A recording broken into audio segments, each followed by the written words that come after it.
Olá, pessoal! Preparei um conteúdo para vocês, um material sobre as fases da matéria para a disciplina de Física e gostaria que vocês prestassem atenção num recado.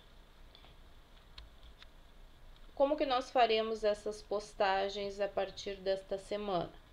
Dentro da disciplina de Ciências da Natureza, em uma semana nós vamos postar atividades da disciplina de Física e na outra semana atividades da disciplina de Química. Então, isso que nós estamos trabalhando hoje vai para o caderno de vocês na disciplina de Física. O que nós já temos estudado? Nós já temos a ciência e suas principais áreas de estudo, que está no caderno, o método científico detalhado com um vídeo onde nós fizemos a descrição, o resumo, que também está no caderno. Iniciamos matéria e sua unidade de medida correspondente e falamos a respeito do sistema internacional. Então, este conteúdo todo foi visto e já está no caderno. Quando nós estudamos a matéria, nós especificamos que ela se apresenta em 3 fases características, ou 3 estados, é comum fase ou estado. Algumas características com relação à forma com que essas moléculas estão agrupadas nessas diferentes fases. Quando nós temos a fase sólida, o estado sólido, essas moléculas estão agrupadas com uma força de ligação grande, onde o objeto se apresenta com forma e com volume próprio. Quando nós temos a fase líquida, e aí eu lembro que eu dei o exemplo para vocês da garrafinha de leite, da caixinha de leite, tem forma variável porque ela se adapta ao recipiente. Então, eu posso ter 1 litro de leite, que é o seu volume, na caixinha, ou eu posso ter 1 litro de leite na garrafa. Então, ela tem a forma conforme o recipiente, porém o volume continua sendo 1 litro, continua sendo o volume próprio. No estado gasoso ou na fase gasosa, a substância tem a forma variável e o volume também variável. Ela se molda ao recipiente. Por quê? Porque a força entre as moléculas dessas substâncias são fracas e não conseguem agrupá-las. Então, elas ficam soltas, se adaptando na forma do objeto que elas se encontram. Separei algumas imagens onde nós vamos analisar o estado da água para cada uma delas. Nós temos uma geleira, onde a água apresenta-se no estado sólido, onde as moléculas estão agrupadas com grandes forças de ligação. Estado sólido.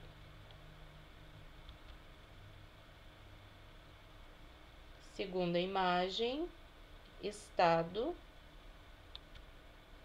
gasoso. Terceira imagem, a água no estado líquido.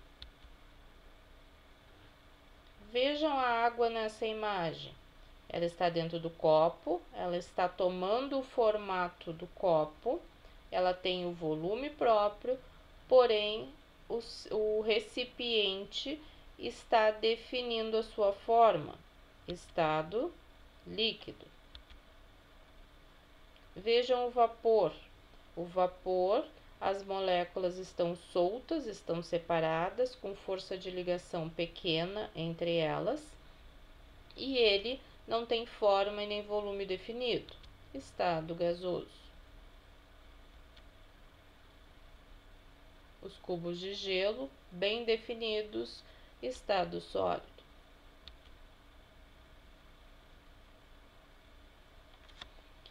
O esquema das mudanças de fase ou mudança de estados. Aí eu também uso a água no desenho como referência, onde nós temos os cubos de gelo do estado sólido. Quando passa do sólido para o líquido é fusão, quando passa do líquido para o gasoso é vaporização, E aí eu tenho a volta.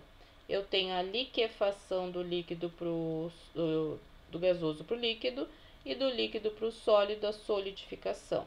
Vejam que ali, liquefação ou condensação, nós temos no nosso livro e eu acho que no nosso caderno, se referindo mais à questão de condensação, mas são sinônimos, liquefação e condensação. Se atentem também, que nós comentamos em aula, a questão da sublimação, que é a passagem do estado sólido para o estado gasoso, de uma forma onde ele não passa pelo estado líquido. Usei a naftalina como exemplo, aquela bolinha que a gente coloca na gaveta de naftalina, ela não molha a gaveta, ela passa direto do seu estado sólido para o seu estado gasoso, seu estado de vapor, sem passar pelo seu estado líquido. Lembrando que estas mudanças de fase se dão sempre pelo aumento ou pela redução da temperatura. Então, a temperatura é a grandeza física responsável pela mudança de estado da matéria. E aí nós comentamos que nós usamos os graus Celsius, a unidade de medida em graus Celsius, para medir esta temperatura nos termômetros de temperatura ambiente. Então, isso está no caderno de vocês também. O que eu estou acrescentando de novidade? Conteúdo novo. Ponto de fusão e ponto de ebulição.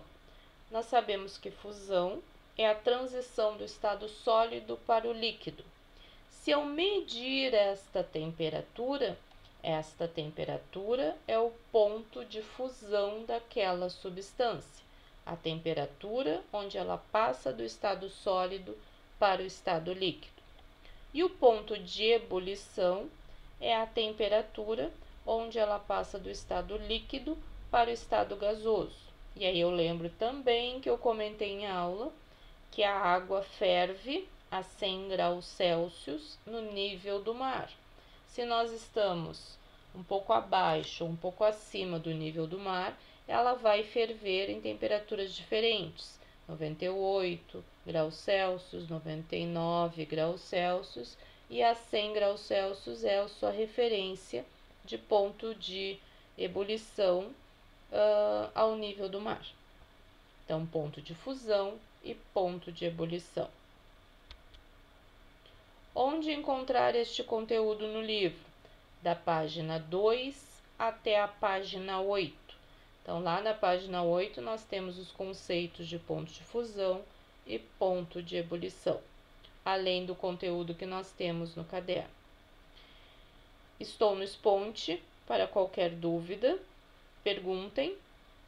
Bons estudos, se organizem e fiquem bem.